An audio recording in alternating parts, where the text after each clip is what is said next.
Welcome back in this series on direct and indirect narration। अब तक के जितने भी लेक्चर्स हमने दिए थे उन सभी लेक्चर्स में हमने सीखा था कि how to make a direct sentence into indirect sentence.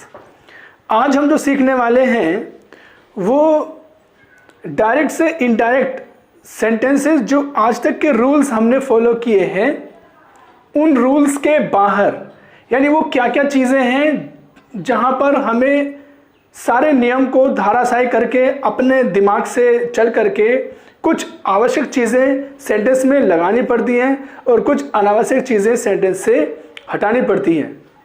मेरी आज की वीडियो उन लोगों के लिए है जो लोग डायरेक्ट से इनडायरेक्ट नरेशन को जानते हैं। जी हाँ, जो लोग डायरेक्ट से इनडायरेक्ट नरेशन को जानते हैं, यानी मैं एक्सपेक्ट करता हूं कि आप लोगों ने मेरे इस सीरीज के सारे लेक्चर्स जो मैंने 9 लेक्चर इस सीरीज में नरेशन पर दिए हैं, मैं उम्मीद करता हूं आपने देख लिए होंगे।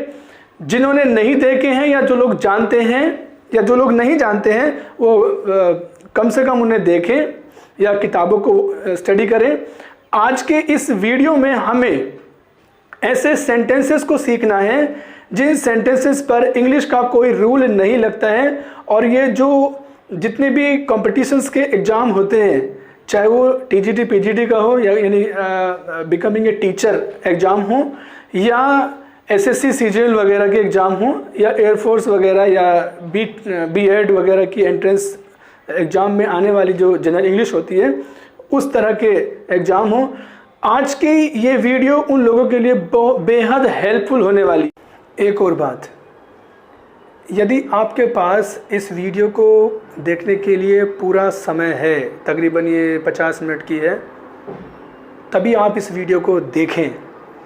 यदि आप इंग्लिश के टीचर हैं या यदि आप इंग्लिश के किसी कंपटीशन के एग्ज़ाम के एस्पायरेंट हैं, यदि आप ग्रामर को जानने की इच्छा रखते हैं, आप तभी इस वीडियो को आगे देखना। लेकिन पूरा चलिए देखते हैं किस तरह के वो सेंटेंस होते हैं। सबसे पहला सेंटेंस है हमारा, लेट से शुरू हुआ है। Ravi said let me do my work. अभी तक हमने सीखा था जो सेंटेंस हमारा लेट से शुरू होता है वो इंपेरेटिव होता है, और इंपेरेटिव सेंटेंस को जब हम इंडायरेक्ट में बदलते हैं तो रिपोर्टिंग वर्ब के सेड या सेड टू को हम भाव के अनुसार ऑर्डर्ड में, एडवाइज्ड में, रिक्वेस्टेड में आदि में बदलते हैं और सेंटेंस में कंजंक्शन टू लगाते हैं और सेंटेंस में टू लगा करके बाकी सेंटेंस को वैसा ही उतार देते हैं। आज हम देखेंगे लेट के सेंटेंस किस तरह से आ सकते हैं। देखिए पहला सेंटेंस हमारे पास है, Ravi said let me do my work. इस सेंटेंस को देखो हम कितने तरह से बना सकते हैं। रवि ने कहा late me do my work, मुझे मेरा काम कर लेने दो, यानी कितने भाव निकल रहे हैं। तो सिंपली रिक्वेस्ट कर रहा है, तो कैसे बनाएंगे सेंटेंस को। देखिए एक तरीका तो है रवि सैड को बदलेंगे रिक्वेस्टेड में, कॉमे को हटा करके टू लगाएंगे, पुराना रूल है। लेट को लेट लिखा रहने देंगे, लेट का एल स्मॉल बना देंगे। देखिए ये मी बन रहा है, मी बना आई से, I is the first person will be changed according to the subject of reporting verb। और subject is रवि, तो मी को बदलेंगे रवि के अनुसार जब, तो ये हो जाएगा हिम। ये लेक्चर नंबर 2 में मैंने डिटेल्ड बताया है। तो लेट हिम डू, माई को बदलेंगे रवि के हिसाब से, तो ये हो जाएगा हिज वर्क।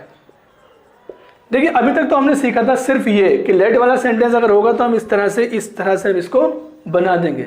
लेकिन आपको हम बताएं, लेट वाले सेंटेंस में हम लेट को हटा करके शुड का प्रयोग करके भी सेंटेंस को बनाया जा सकता है। यदि हम ऐसे सेंटेंस में शुड का इस्तेमाल करेंगे तब हमें शुड से पहले सब्जेक्ट से सेंटेंस को शुरू करना पड़ेगा और लेट को हटा देना है। यानी सेंटेंस हो जाएगा, जैसे ये है late me do my work को हमें बदलना होगा, तो लेट को हम बदलेंगे और मी को हम आई में बदल करके उसके साथ शुड लगाएंगे। यानी इसी सेंटेंस को मैं दूसरे रूप में अगर बनाऊं तो सेंटेंस हमारा इस तरह से हो जाएगा, रवि requested कॉमे को हटा करके हम लगाएंगे दैट। देखिए दैट, रवि रिक्वेस्टेड दैट, जो भी ऑब्जेक्ट होगा लेट के बाद उसको सब्जेक्टिव केस में लाएंगे, यानी जैसे मी है तो मी का सब्जेक्टिव केस होता आई, अगर यहाँ हिम होता तो ही हो जाता, अगर कोई नाम होता तो सेम रहता। दैट के बाद हम आई लगाएंगे, आई, और उसके बाद हम लगाएंगे शुड। जी हाँ, दैट आई शुड। अब हम इसे हटा करके सेंटेंस को आगे बढ़ाएंगे। डू, माई को बदलेंगे हिज में, सॉरी आई को बदलना है। आई, जब ये आई हो गया तो आई को बदलेंगे सब्जेक्ट के अनुसार, सब्जेक्ट हमारा रवि, तो आई को हम बदल देंगे ही में, तो he should do his work.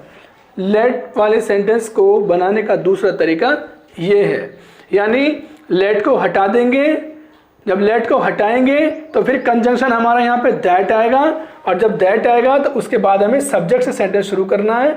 और सब्जेक्ट हमारा, चूंकि ये ऑब्जेक्ट आ रहा था मी, इसमें late me do my work, मुझे काम करने दो, यानी सब्जेक्ट मैं था, तो मैं के लिए मैंने सब्जेक्ट रवि के हिसाब से बदल करके ही में बदला, और उसके बाद हमने लगाया शुड। यानी इसकी हिंदी अर्थ हुआ रवि रिक्वेस्टेड दैट, रवि ने रिक्वेस्ट की उसे उसका काम करने दिया जाना चाहिए। देखिए इसमें हमने शुड का इस्तेमाल किया। अब एक और तरीका है, मान लीजिए मैं कहूँ लेट मी गो नाउ, मुझे जाने दीजिए, late me do my work, मुझे काम करने दीजिए, मुझे मेरा काम करने दीजिए। तो इसमें बात कहने वाला, बात सुनने वाले से रिक्वेस्ट कर रहा कि उसे अलाउ कर दिया जाना चाहिए, उसको परमिशन दी जानी चाहिए, क्योंकि लेट वाले सेंटेंस परमिशन भी देते हैं। इस लेट वाले सेंटेंस को बनाने का एक और तरीका है कि अलाउ या परमिशन का इस्तेमाल। देखिए कैसे करेंगे। रवि ने कहा मुझे मेरा काम करने दो। इसका मतलब रवि ने रिक्वेस्ट की, किस लिए रिक्वेस्ट की? कि अलाउ कर दिया जाए उसे, क्या कर दिया जाए? कि उसको अलाउ कर दिया जाए, उसको परमिशन दे दी जाए उस काम को करने की। देखिए इसको हम एक और तरीके से बना सकते हैं। कैसे? रवि रिक्वेस्टेड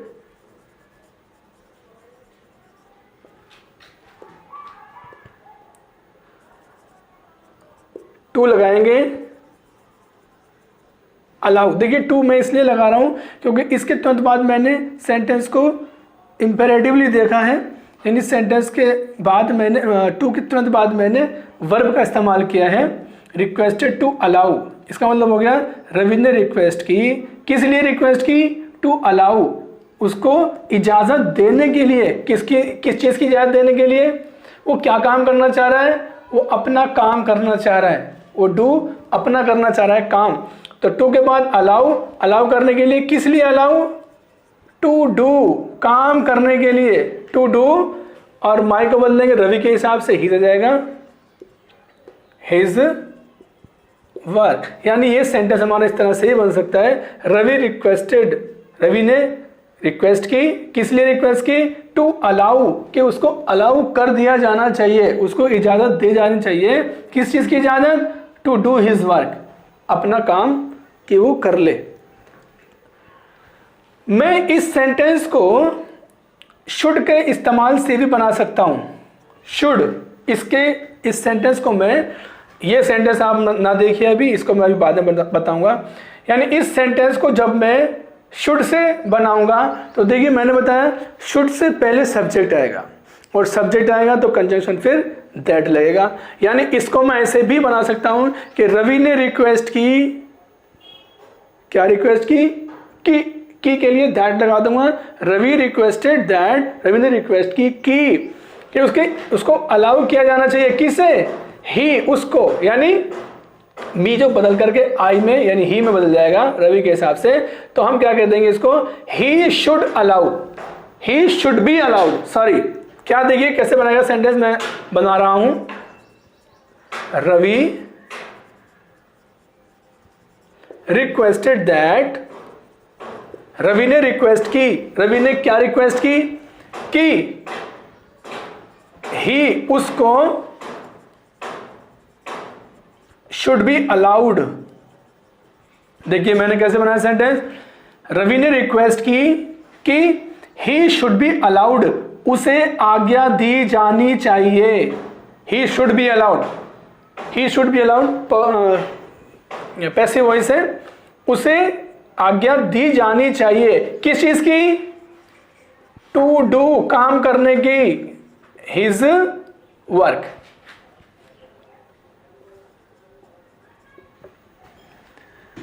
यानी देखिए ये एक ही सेंटेंस लेट से सेंटेंस शुरू हुआ है, इसको ऐसे भी बना सकते हैं, ऐसे बना सकते हैं, ऐसे बना सकते हैं, ऐसे बनाते हैं। ये मैंने इसलिए बताया है क्योंकि जब हम कंपटीशन के एग्जाम में ये सेंटेंस आता है तो उसमें 4 ऑप्शन हो सकता है, 4 ऑप्शन में आपको पहले वाला ऑप्शन ही ना मिले तो ये वाला जरूर मिलेगा, हो सकता है ये भी ना मिले तो हो सकता है उसने इस अंदाज में सेंटेंस को बनाया हो, ये भी यदि ना मिले तो हो सकता है इस अंदाज में उसने सेंटेंस को बनाया हो, ये भी यदि ना मिले तो हो सकता है उसने अपनी इस बात को कुछ किसी और अंदाज में, किसी और तरीके से बताने की कोशिश की हो, लेकिन भाव परमिशन का ही होगा। इस तरह से हम सेंटेंस लेट का बनाते हैं। अब देखिए एक दूसरा रूप है, मान लीजिए एक मैथमेटिक्स का टीचर पढ़ा रहा है और मैथ में मान लिया जाता है, माना x बराबर 100 भेड़ें, चाहे वहाँ भेड़ का कोई बच्चा ही नहीं है, गणित वाले मान लेते हैं ऐसा कि माना x इज इक्वल टू 100 भेड़ें, x को 100 भेड़ के रूप में मान लेंगे। तो यहाँ पे मानना है, यहाँ पे कोई परमिशन नहीं ली जा रही है, यहाँ पे कोई आदेश नहीं दिया जा रहा है, बल्कि यहाँ पर माना जा रहा है, माना जा रहा है यानी सपोज किया जा रहा है। तो ऐसे सेंटेंस में देखिए रिक्वेस्टेड, ऑर्डर्ड, बेग्ड वगैरह सेड सेड को नहीं बदलना, बल्कि हमें चूंकि वो माना जा रहा है इसलिए ऐसे सेंटेंस में हम सपोज का इस्तेमाल करेंगे। देखिए पॉइंट है, अगर लेट का इस्तेमाल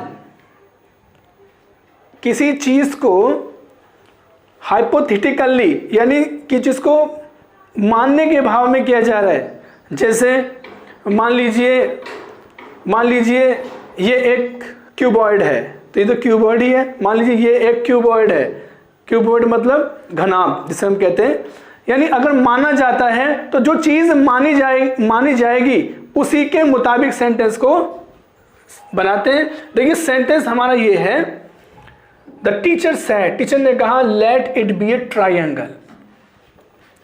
टीचर ट्राइंगल को पढ़ा रहे थे और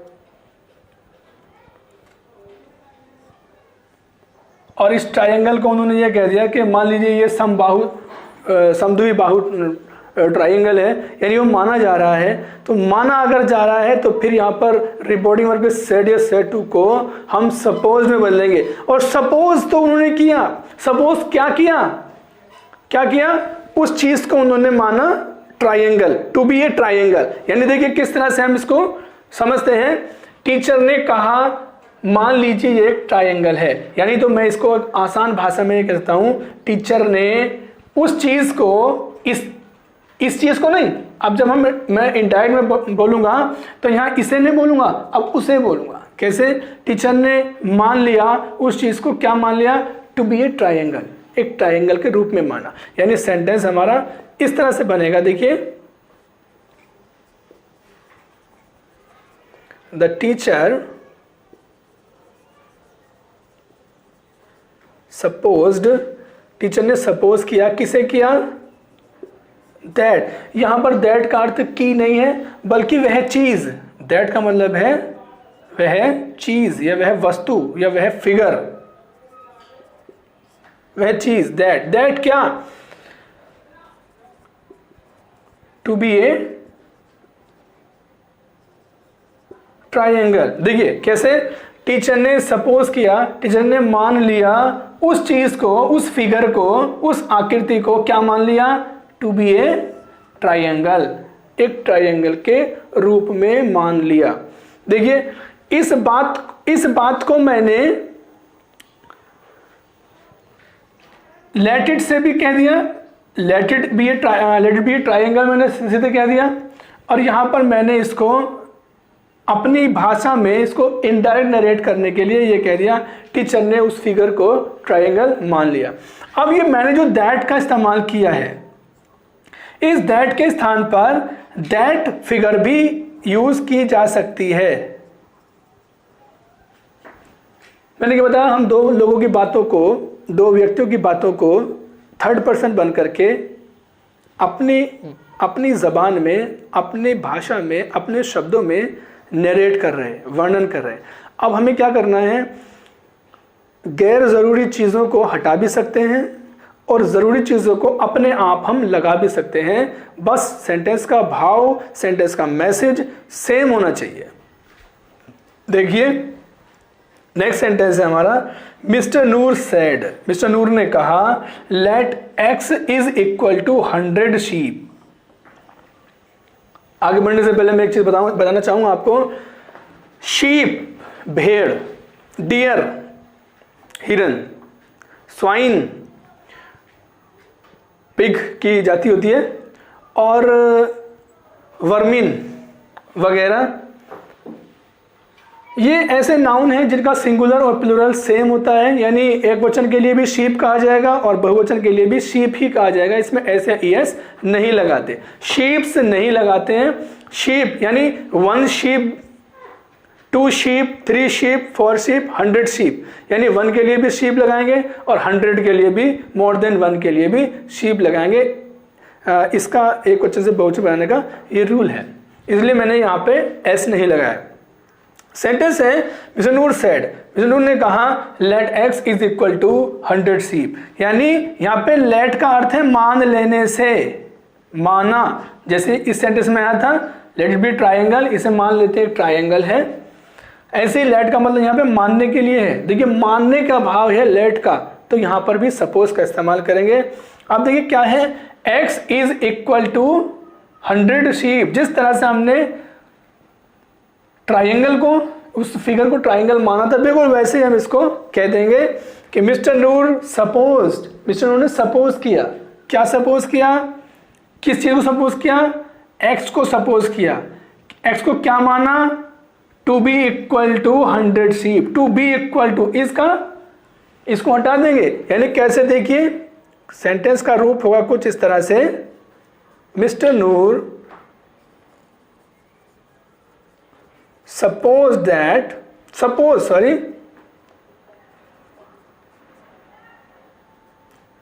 देखिए mister Noor suppose that x, suppose that x, that x के स्थान पर द एक्स भी लिख सकते हैं, द एक्स। देखिए एक्स को मैंने सिंगल कॉमा में लिया, ये एक डिजिट की मैं बात कर रहा हूं इसलिए मैंने लिया। देखिए मिस्टर नूर सपोज्ड, मिस्टर नूर ने मान लिया उस x को या इस x को मान लिया। कितना मान लिया, टू बी, कितना मान लिया, to be equal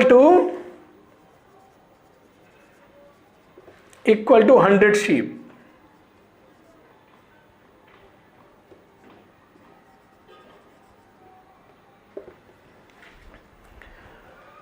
mister Noor suppose that X, mister Noor ने मान लिया एक्स को, क्या मान लिया कि to be equal to 100 sheep, कि वो 100 शीप के बराबर है।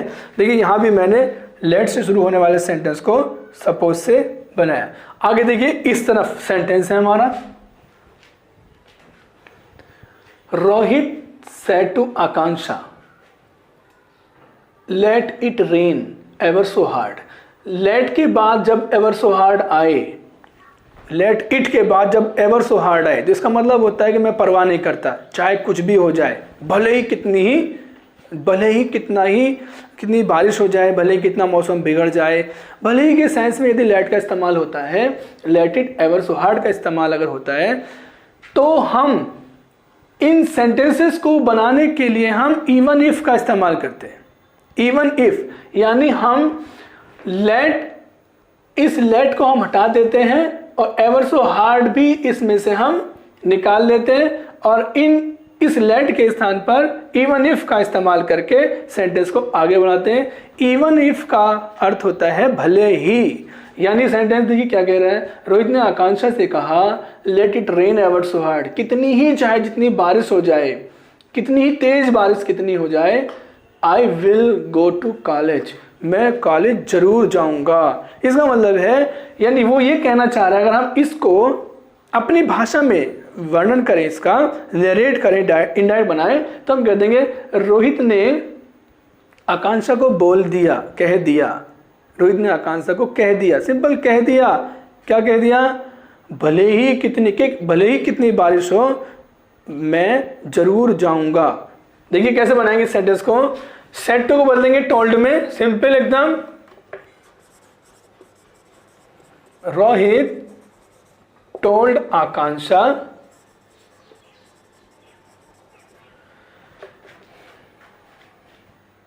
दैट, देखिए रोहित ने कह दिया आकांक्षा से कि, क्या कह दिया आकांक्षा से? कि भले ही कितनी बारिश हो। भले ही के लिए हम लगाएंगे इवन इफ।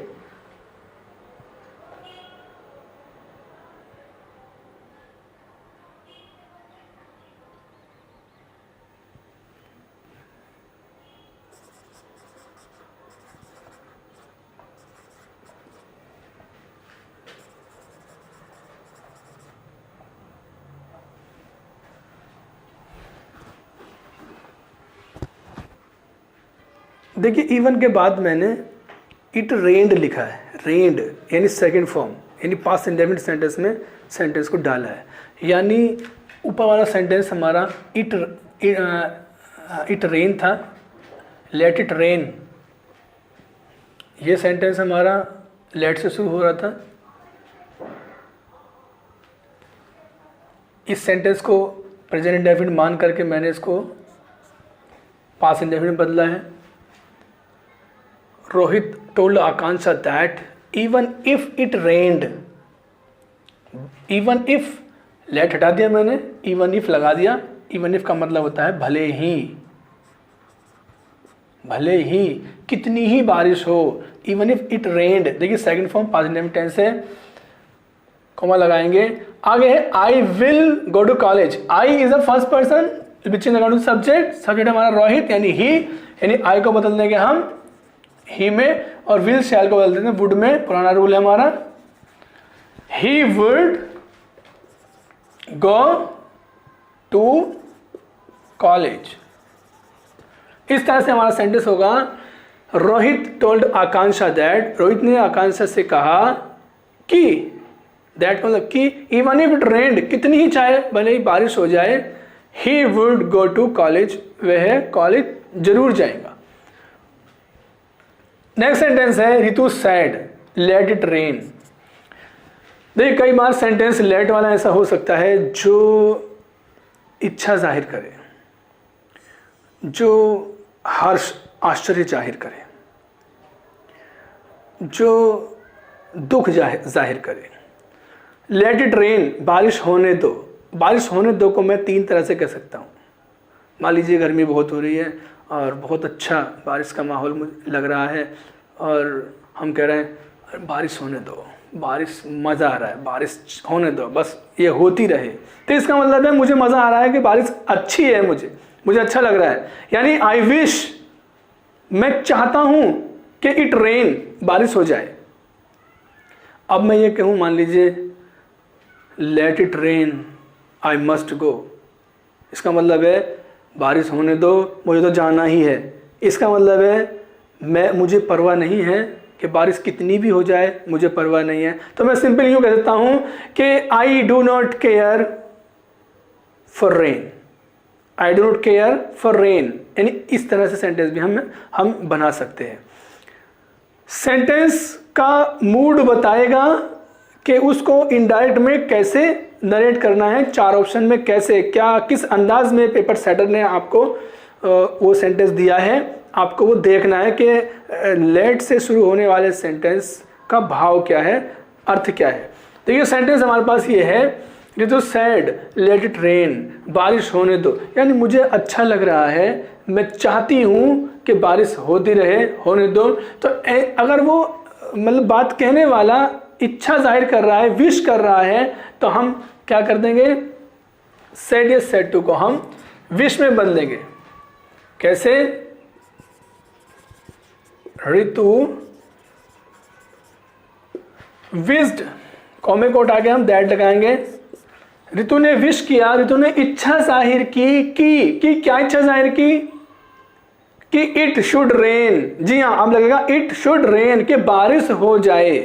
ठीक है, सेंटेंस हो जाएगा रितु विश्ड दैट क्या? कि इट शुड रेन। इस तरह से हमारा सेंटेंस होगा Ritu wish that it should rain, कि बारिश हो जाए, काश ये बारिश हो जाए। यहाँ पे है कि उसने चाहा है, इच्छा जाहिर की है।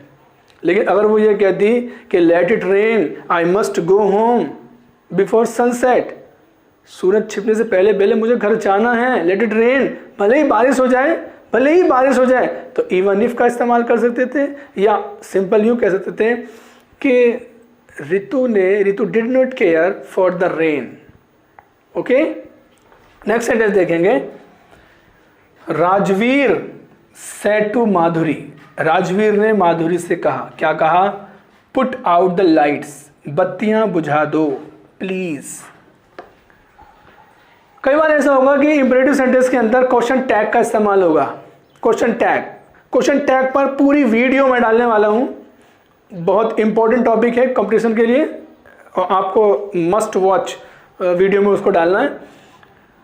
क्वेश्चन टैग भी टैग सिंपली बता देता हूं। क्वेश्चन टैग वे क्वेश्चंस के छोटे छोटे टैग होते हैं, छोटे हिस्से होते हैं, जो पूरे क्वेश्चन ना होकर के केवल हेल्पिंग वर्ब और सब्जेक्ट ले लिया जाता है।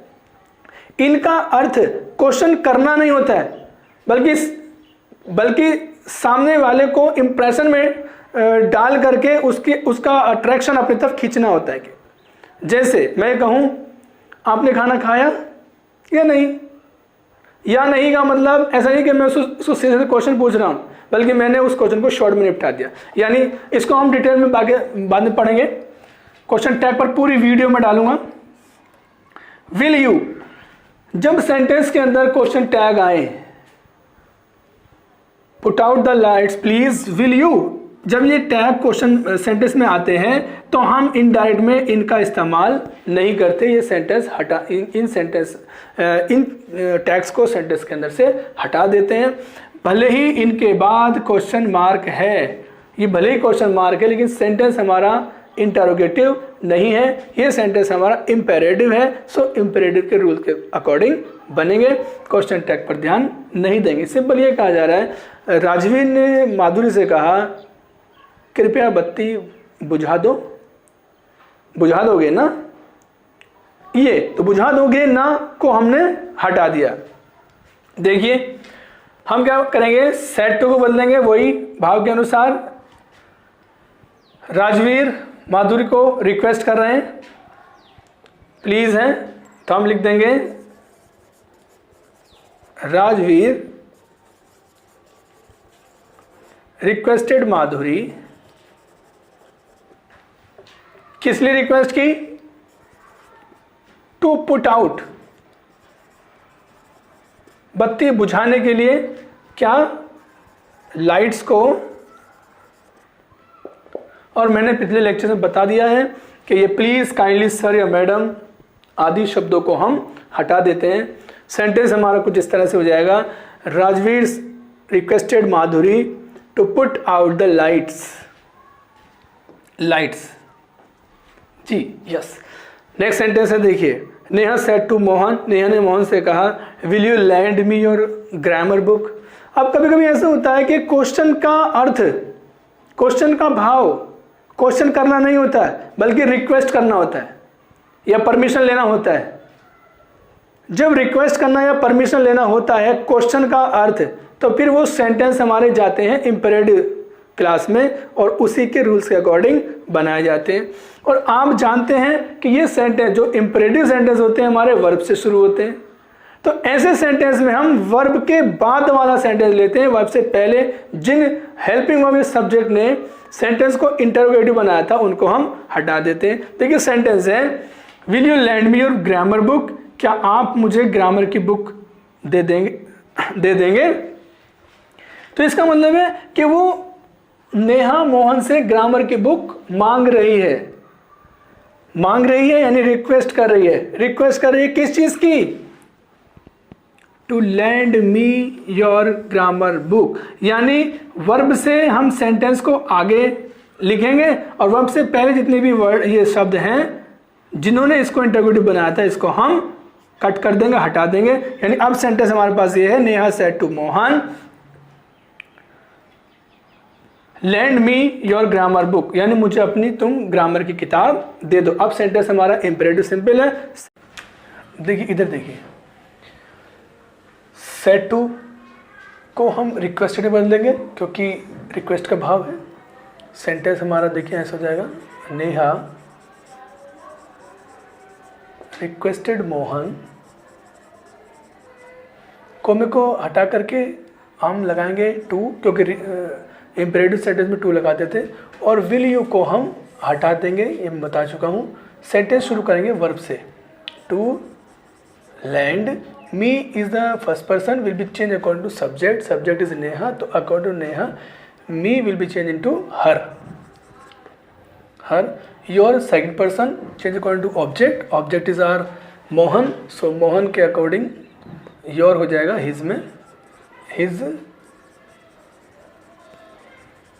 Grammar book. यानी सेंटेंस हमारा ये इस तरह से हो जाएगा, Neha requested Mohan to lend her his grammar book. देखिए अब इधर आ जाइए, सेंटेंस है हमारा, पवन सेड टू मी, पवन ने मुझे कहा, would you like to have a drink, क्या आप एक ड्रिंक मेरे साथ लेना चाहेंगे।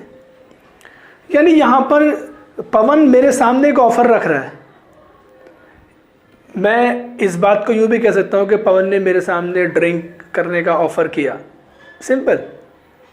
या मैं यूँ भी कह सकता हूँ कि पवन ने मुझे इनविटेशन दिया ड्रिंक करने के लिए।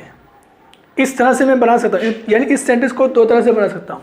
जो पुराना रूल था, देखिए वुड यू लाइक, सेंटेंस हमारा वुड यू लाइक से शुरू हो रहा है, ये सेंटेंस के लास्ट में क्वेश्चन वर्ड है, but this sentence is not an interrogative sentence, it is an imperative sentence, क्योंकि यहाँ पर इसका मतलब क्वेश्चन करना नहीं है बल्कि एक ऑफर रखना है। देखिए would you like to have a drink, इसका मतलब है कि have a drunk, have a drink, इसका मतलब है इतना। पवन ने मुझे कहा हैव ए ड्रिंक, आओ एक ड्रिंक लेते हैं, यानी पवन ने मुझे ऑफ़र किया।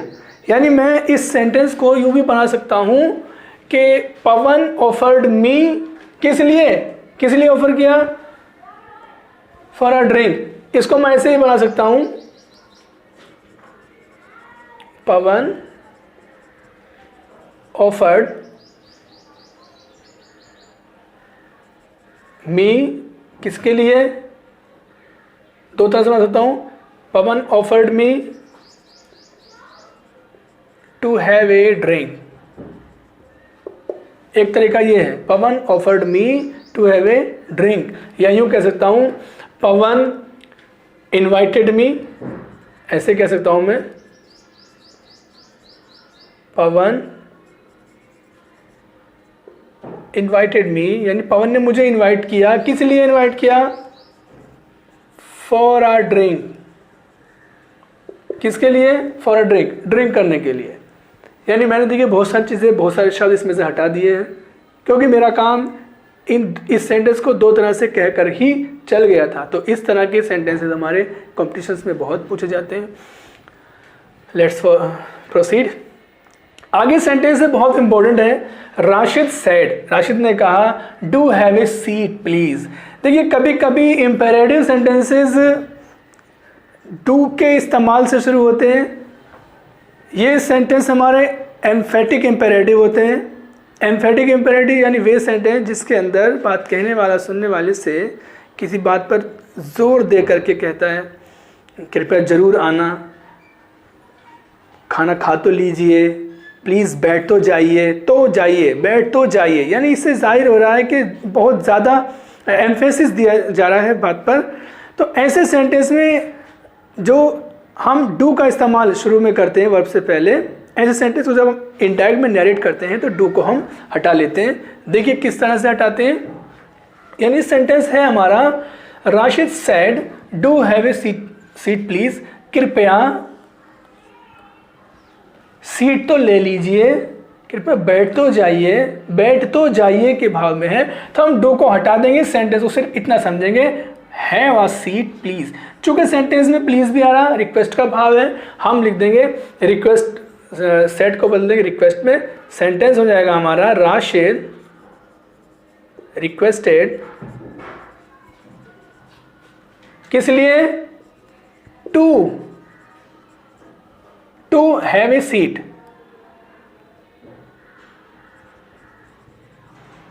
प्लीज हटा देंगे, और देखिए मैंने डू भी हटा दिया, यानी एम्फेसिस के लिए जो शब्द यूज किए जाएंगे इनको हम हटा देंगे। अब देखिए सेंटेंस है ये, कुछ सेंटेंस के अंदर बोलचाल की भाषा के कुछ शब्द हम इस्तेमाल करते हैं, well, okay, you see, you no.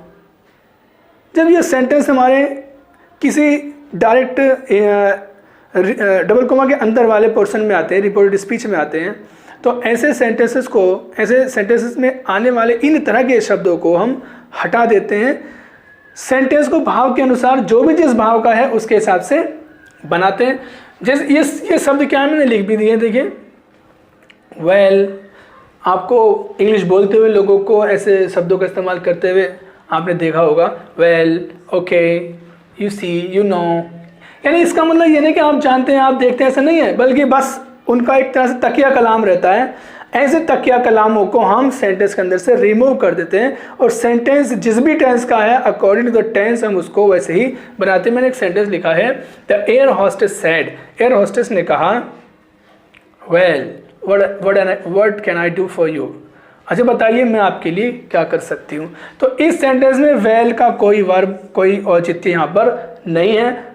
Sentence को इनडायरेक्ट बनाने के लिहाज से हम इस सेंटेंस को देखें किस टेंस का, what can I do for you, यानी ये सेंटेंस हमारा इंटेरोगेटिव है, क्योंकि इससे क्वेश्चन पूछा जा रहा है, तो हमारा फोकस इस सेंटेंस को बनाने का होगा। और आप जानते हैं इंटरोगेटिव सेंटेंसेस को हम सेड सेड टू को की जगह हम आज लगाते थे, और कॉमा इन्वर्टेड कॉमास की जगह, चूंकि वर्ड से शुरू हो रहा है, कंजंक्शन वर्ड का ही इस्तेमाल करेंगे, और सेंटेंस को हम सब्जेक्ट से शुरू करेंगे। पुराने रूल्स है, हमारे lecture number 3 I think narration पर इस रूल पर बेस्ड है, आप उसको जरूर वॉच कीजिएगा। देखिए सेंटेंस बनेगा हमारा, द एयर होस्टेस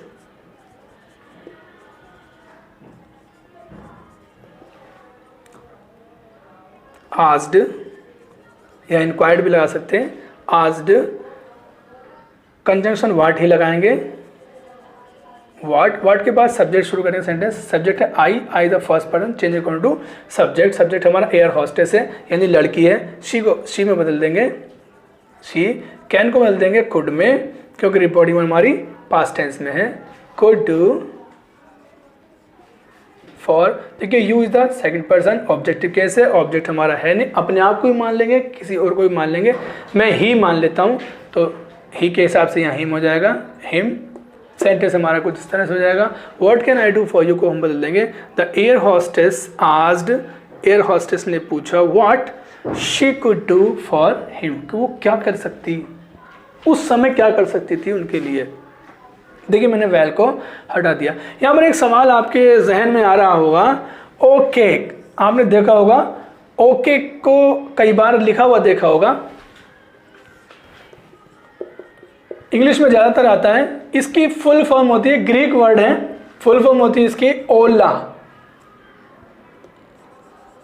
ओला काला, ओला काला, ओला काला ग्रीक वर्ड है, या इसी का दूसरा रूप है, ओ से शुरू होता, O double L, all, K O double R E C T, all correct, इसी का दूसरा रूप है। जो ओरिजिनल वर्ड है ओला काला है, और इसका ही दूसरा रूप है ऑल करेक्ट, जिसके दो शब्द ले लिए गए हैं शॉर्ट में, और ये इस तरह से ओके हो जाता है। इसका भी ध्यान रखना आप लोग।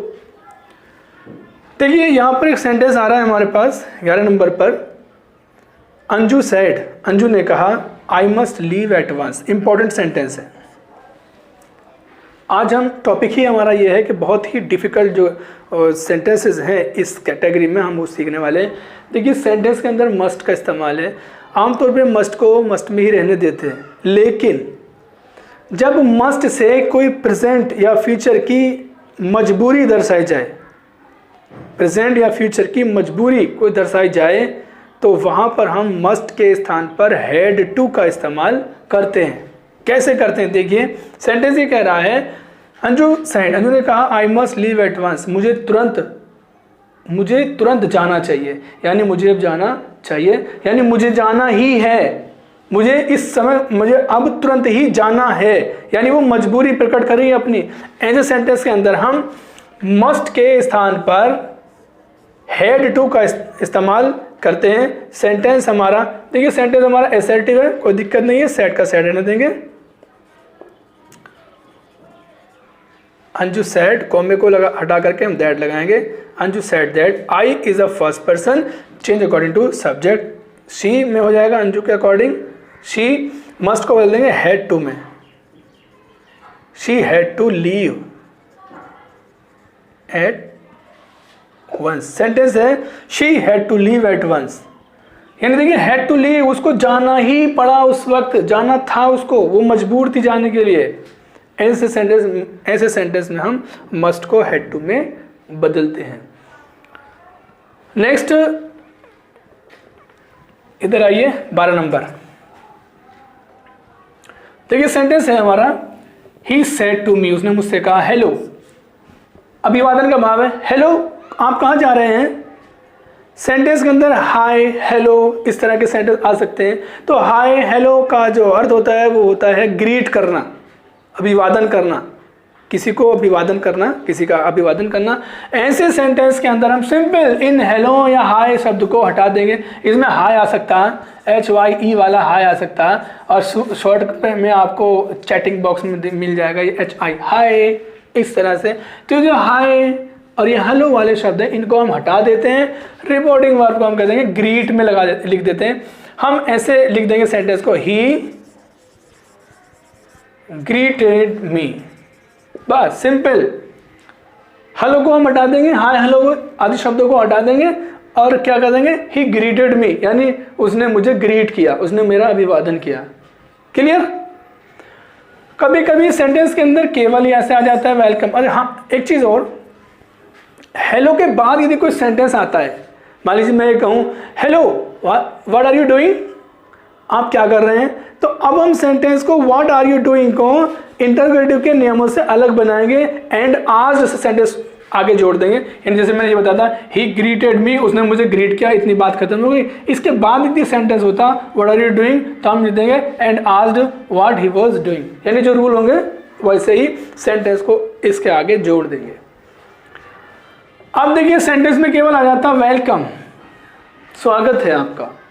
अब स्वागत है आपका, कभी कभी रिपोर्टेड स्पीच में ऐसे शब्द हमें मिल जाते हैं जो रिपोर्टिंग वर्ब के रूप में काम करें, तो ऐसे सेंटेंस में हम केवल वर्ब के ही बदल देते हैं। कैसे देखिए, उन्होंने दे सेड टू अस, उन्होंने हमसे कहा वेलकम, स्वागत है। तो हम यूं भी कह सकते हैं इस बात को, उन्होंने हमारा स्वागत किया। सिंपल। कोई और सेंटेंस इसके आगे हैं तो आगे जोड़ देंगे नियमों के अनुसार, जो पुराने रूल जिस भी टेंस का होगा सेंटेंस वैसे बना जाएगा। यानी ये सेंटेंस हम कह सकते हैं दे वेलकम्ड। वेलकम ये कम वाला नहीं है, कम केम कम थर्ड फॉर्म कम नहीं होती है, बल्कि वेलकम्ड COMED कम्ड, ध्यान रखना इसका। She welcomed us, sorry they welcomed us, उन्होंने हमारा वेलकम किया। सिंपल। क्लियर बात। इसके बाद अगर कोई सेंटेंस यहां होता है तो उसे ऐसे ही आगे जोड़ देंगे टेंस के अनुसार एंड का इस्तेमाल करके। नेक्स्ट है शी सेड टू हिम, उसने उसे कहा यू फूल। ऐसे सेंटेंस में ऐसे शब्द इस्तेमाल करते हैं। उसने कह दिया फूल, यू फूल, तो इसका मतलब उन्होंने फूल कह दिया। कोई नाउन का इस्तेमाल, कोई टैग उसको दे दिया, कोई एडजेक्टिव उसको भी दे दिया जा सकता है। तो हम क्या करेंगे, सिंपल हम उसको कॉल का इस्तेमाल करते हैं कि उन्होंने उसको बेवकूफ़ कह के बुलाया। देखो कैसे, मैंने कहा शी सेड टू हिम, उसने उससे कहा यू फूल, तुम बेवकूफ़, तो हम कह देंगे उसने उसे बेवकूफ़ कह दिया। सिंपल। कैसे कह देंगे? हम कह देंगे शी कॉल्ड, उसने उसे पुकारा, कह दिया। क्या कह दिया? ए फूल। यू फूल को यू फूल खत्म कर देंगे, ए फूल कह देंगे। उसने उसको पुकारा, क्या कह के? उसने उसे बेवकूफ़ कह दिया, उसने उसे बेवकूफ़ कह दिया। तो शी कॉल्ड हिम, क्या कहा? आ फूल, बेवकूफ़ कह दिया। देखिए नेक्स्ट सेंटेंस है हमारा, दे सैड, उन्होंने कहा कॉन्ग्रेचुलेशंस। ये सेंटेंस आ गया कॉन्ग्रेचुलेशंस। कॉन्ग्रेचुलेशन मतलब बधाई हो, इसका मतलब उन्होंने उनको बधाई दे दी। क्लियर? इस वर्ड को भी हम वर्ब में बदल देंगे, सैड को सैड के रूप में। क्या हम कह सकते हैं? उन्होंने कॉन्ग्रेचुलेट किया। कॉन्ग्रेचुलेशन का जो वर्ब होती है कॉन्ग्रेचुलेट होती है। सेंटेंस हम ये ऐसे कह सकते हैं इस बात को, दे कॉन्ग्रेचुलेटेड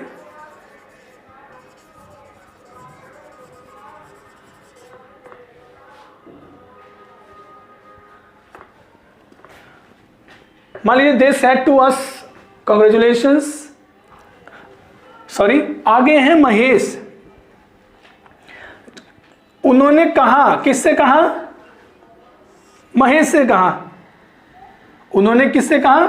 महेश से कहा। यानी इसका मतलब ये उन्होंने महेश को कॉन्ग्रेचुलेशन दिया। तो हम क्या कह देंगे? दे कॉन्ग्रेचुलेटेड किसे? महेश को। दे कॉन्ग्रेचुलेटेड महेश। सिंपल। इसके बाद अगर कोई सेंटेंस आए आगे जोड़ देंगे। आगे देखिए, द चाइल्ड सैड, बच्चा चिल्लाया। इसको मैं ऊपर लिख देता हूं,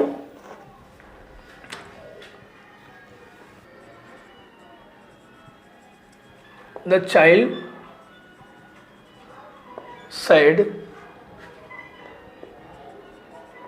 हेल्प। हेल्प मतलब इस तरह के शब्द भी आ सकते हैं इनडायरेक्ट नरेशन को उसको चेंज करने के लिए।